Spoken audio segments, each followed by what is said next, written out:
so far in 2 games for 102 yards, but 4 of the 5 went for first downs. And if we can start back. What about that first time he got on the pass interference on Slay? Okay, well, that's you count that first, about where we're going to go. Okay, let's start there. Okay, let's start with that play. This is a 4th and 3 play against, 4th and 8 play, not 4th and 3, 4th and 8. And they have the conviction to throw it to new number 16 on this out route on, you could argue, the best cornerback in performance this year so far, right? Yep. And he gets an illegal contact, and Slay, to his credit, he just threw up his hands like, you got me. You fooled me, and I had no choice but to latch on, right? Okay, so that's 4th and 8 at the Philly 45. Well, it was a pretty big early play. Yeah. That's early in the second quarter of the Philly game, obviously. And then the play you bring up, which might be the play of the year. It just might, I don't know any one bigger. This is with 8 minutes left in the Philly game, still game hanging in the balance. It's 3rd and 30 from the 29. And I think you're down at that point, Skip. Yeah, I believe we were down. So 3rd and 30, it was Dak's best throw of the year. And just as important, as you know better than anybody, it's not that easy to catch that ball. No. It's not that easy. And he had to go down to his knees to just make sure he hung and wrapped it. Looked like he started to lose his balance right before the ball got there. He did. It's a hard catch. It's a hard throw. It was a great play. It was the signature moment, you could argue, of the season, because that was a big game to win, even though it was Gardner Minshew. It's still a big game for my team to say, okay, we're okay. Well, you would have no chance at the division had you lost that game. They would have sewn it up with that win. And also, you might be reeling. If you lose it, then I don't know, can you get back up in time for Thursday night, even though it was Joshua Dobbs at Tennessee? I don't know. I kept telling you, my fear is they're going to lose to Philadelphia, lose at Tennessee, and then lose at arch rival Washington. Because that had been back-to-back losses. Remember, you were coming in that game after you had lost to Jacksonville. Okay. So now, speaking of Tennessee, we go to Tennessee. And would you believe I'm going to show you 3 straight third down plays in what was a way too close game, obviously, that sort of hung in the balance in the fourth quarter. But the first one's a 3rd and 5 play. This is 7:42 left in the first quarter. 3rd and 5 from the Tennessee 37-yard line.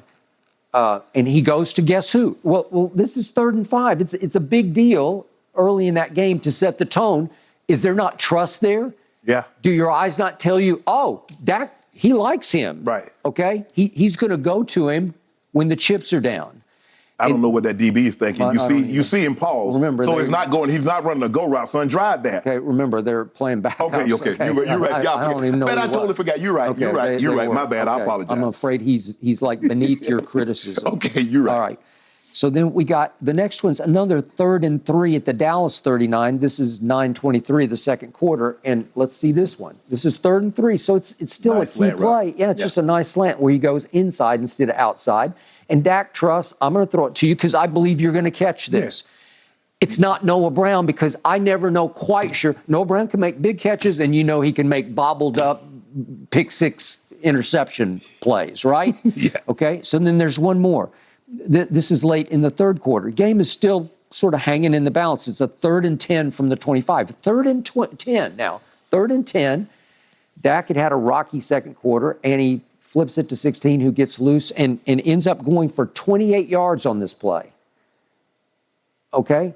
I'm not saying he should have made the Pro Bowl off 2 games, but... No. But that's what you're getting for, Skip. You get a guy like T.Y. Hilton, you know you're bringing him in for a short period of time.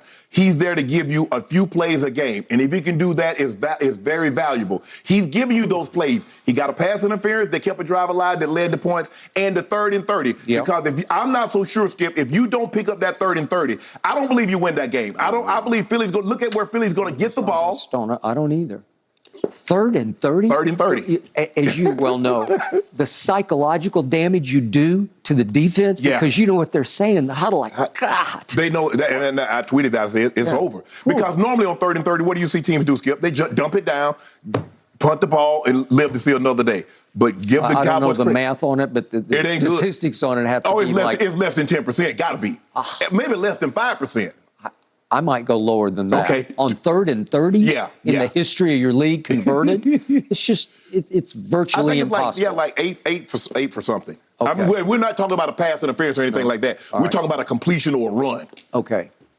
Now back to my guy, CeeDee Lamb. You once termed him CeeDee Dam because he deserved it at that point because he was dropping too many balls.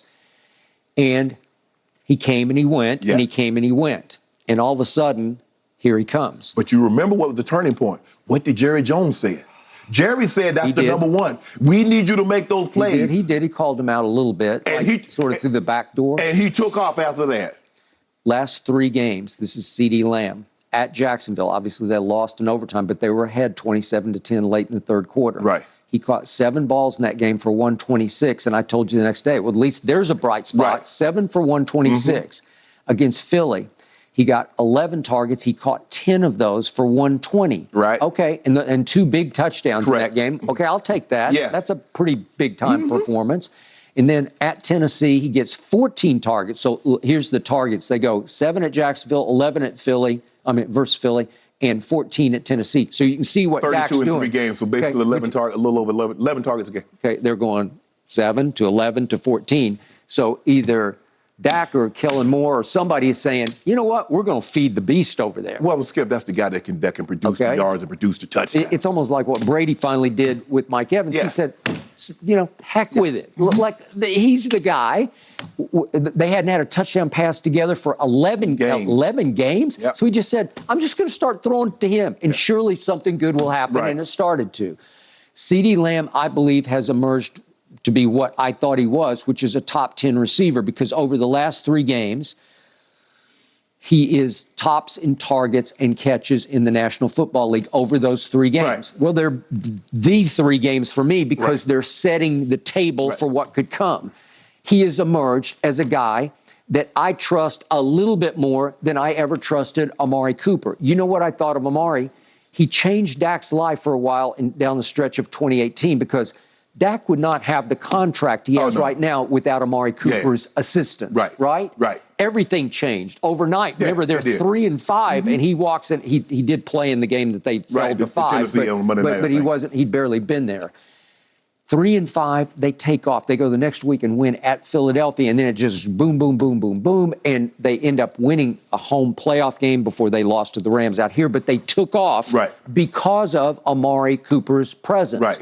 Well, it took a first-round pick to get him out of John Gruden to Dallas, but he had been a high first-round pick for the Raiders. He was a top 5, I think, if I'm not mistaken, he was a top 5 pick. All right, and he's made a couple of Pro Bowls. So if I'm hearing you correctly, you believe the Cowboys' receiving core are good enough to make a deep playoff run? I do, because he has emerged.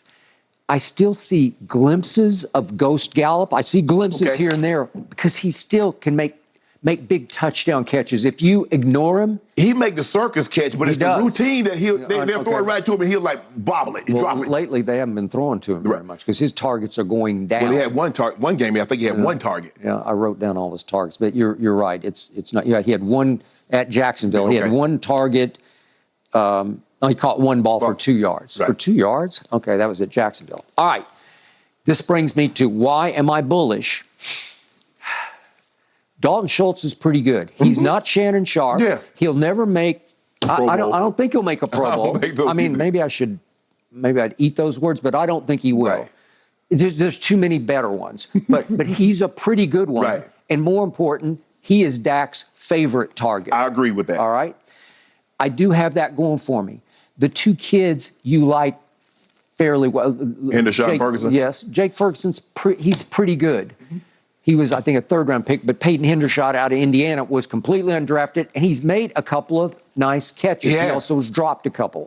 But the point is, the threesome at tight end, also his blockers are pretty good. That's a whole nother issue. But the point is, I'm okay with the threesome at tight end. They're credible to me.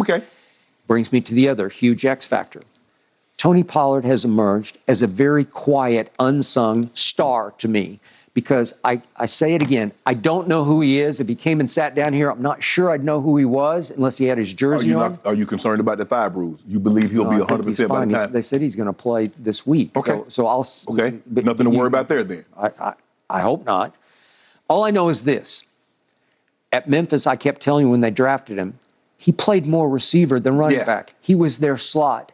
they threw him a ton of footballs, and all of a sudden this year they're throwing him a ton of footballs because he's got 39 career-high catches. Yeah. He is average per catch almost 10 yards. It's 9.5. That leads all running backs in yards per catch with 35 or more. Right. He's a weapon. He's becoming a quiet force. So I include him in the receiving core, okay? Because they do throw him a lot of passes. And I think he's incredibly dangerous because, as you know, he's a home run hitter. Yeah. If you get him loose, he will go. So you included the tight ends and Pollard into that receiver, saying I you do. believe that with the depth that you have at those positions, you're good. So I am completely satisfied with the addition of T.Y. Hilton that I have quite enough firepower here to make a deep playoff run. I don't miss Amari like you're missing, or say they should miss Amari, because there were too many road games when he didn't show up. CeeDee will show up. He's been in road showing up games. now. Did you not see the game in Washington? Okay, but will he change their life?